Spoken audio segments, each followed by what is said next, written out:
एक कंपनी है जो आपसे ये वादा करती है कि अगर आप उस कंपनी में इन्वेस्ट करेंगे तो आपको एक हफ्ते में ही 3% से 7% का रिटर्न मिलेगा। इतना रिटर्न किसी बैंक में पूरे साल में भी मुश्किल से ही मिल पाता है।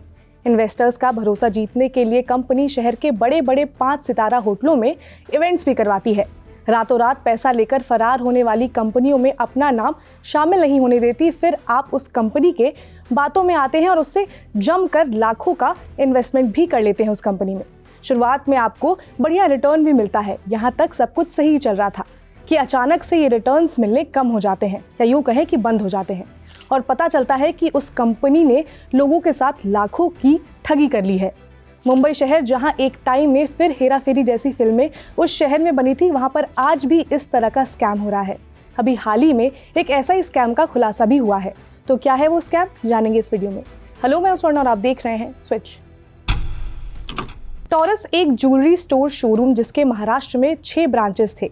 ये लोगों से बोलते थे कि इनकी कंपनी में इन्वेस्टमेंट करो तो ये बहुत कम समय में काफ़ी हाई रिटर्न बना कर देंगे। अब वो देश जहां पर लोगों की एवरेज सैलरी जो है वो 15 से 20 हज़ार रुपये है, अगर उन्हें एक हफ्ते में 1,000 रुपये इन्वेस्ट करने पर 1,060 से 1,070 रुपये यानी कि 6 से 7% का फ़ायदा मिलेगा तो किसे ही बुरा लगेगा। और इस कंपनी ने इसी का फ़ायदा उठाया। मुंबई पुलिस की इकोनॉमिक ऑफेंस विंग ने इसका पता लगाया है। मीडिया रिपोर्ट्स के हिसाब से अभी तक 60 से ज़्यादा इन्वेस्टर्स ने इसके खिलाफ एफआईआर दर्ज करवाई है, जिन्हें 10 करोड़ से ज़्यादा का नुकसान हुआ है। लेकिन ये धांधली इससे कहीं ज़्यादा बड़ी है। कई रिपोर्ट्स में ये एस्टिमेट लगाया जा रहा है कि इस स्कैम से लाखों से ज़्यादा लोगों को ठगा गया है, जिसमें कि करीब 1,000 करोड़ का नुकसान हो सकता है।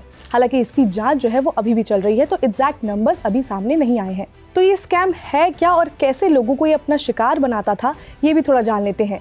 तो अप्रैल 2023 में एक प्लैटिनम हर्न प्राइवेट लिमिटेड को रजिस्टर किया गया था, जिसके अंडर ही टॉरस ज्वेलरी स्टोर जो था वो ऑपरेट करती थी। तो महाराष्ट्र में इनके 6 स्टोर्स थे। ये लोगों से कहते थे कि इनकी ज्वेलरी में इन्वेस्ट करें जिससे ये हाई रिटर्न्स लोगों को दे सकेंगे। शुरुआत में इन्वेस्टर्स का भरोसा जीतने के लिए इन्होंने रिटर्न्स भी देने शुरू किए। फिर बाद में उन्हें उनके प्रॉफिट को भी इन्वेस्ट करने के लिए मनाया। ये कंपनी गोल्ड और सिल्वर में इन्वेस्ट करने के लिए कहती थी। अब गोल्ड और सिल्वर में इन्वेस्टमेंट का ऑब्सेशन तो इंडियंस को है ही। ये कैश के साथ इन्वेस्टमेंट को भी बढ़ावा देते थे, जिसमें ये लोगों को और ज़्यादा रिटर्न देने की बात कहते थे और दूसरे लोगों को इससे जोड़ने पर इंसेंटिव देने का भी प्रॉमिस करते थे। ये जो मुंबई से स्कैम की पूरी घटना सामने आई है, ये पॉन्जी स्कैम की तरह है। पॉन्जी स्कैम में पहले लोगों से हाई रिटर्न का प्रॉमिस किया जाता है और पहले उन्हें ये दिया भी जाता है, लेकिन फिर अचानक से इसे बंद कर दिया जाता है जब बहुत सारे लोग इसमें जुड़ जाते हैं। मीडिया रिपोर्ट्स के हिसाब से इस केस में इस कंपनी ने नवंबर तक रिटर्न्स दिया, लेकिन फिर उसके बाद अचानक से इसने रिटर्न्स देने बंद कर दिए। तब पता चला कि कंपनी जो है वो बंद हो गई है। जितने लोगों ने इसमें पैसे लगाए हैं वो सभी के पैसे जो हैं वो डूब गए हैं। इसमें पुलिस ने कुछ लोगों को अभी अरेस्ट किया है। स्कैम का कनेक्शन जो है वो यूक्रेन से भी जोड़ा जा रहा है, क्योंकि 2 यूक्रेनियन लोगों के स्कैम में शामिल होने की खबर आई है। तो फिलहाल जो मुंबई पुलिस है वो इस स्कैम का भांडा फोड़ने में लगी हुई है। स्कैम से जुड़ी जो भी अपडेट आएगी हम आप तक पहुंचाते रहेंगे, लेकिन जाने से पहले आपसे ये जरूर कहेंगे कि इस तरह की जो स्कैम्स है, अगर इसके बारे में कहा जाता है आपसे, कोई भी कंपनी आपसे ये प्रॉमिस करती है कि वो आपको बहुत कम टाइम में बहुत हाई रिटर्न देगी, तो ये हम अपने दर्शकों को बताएंगे कि प्लीज़ जाकर उस कंपनी के बारे में पढ़ें।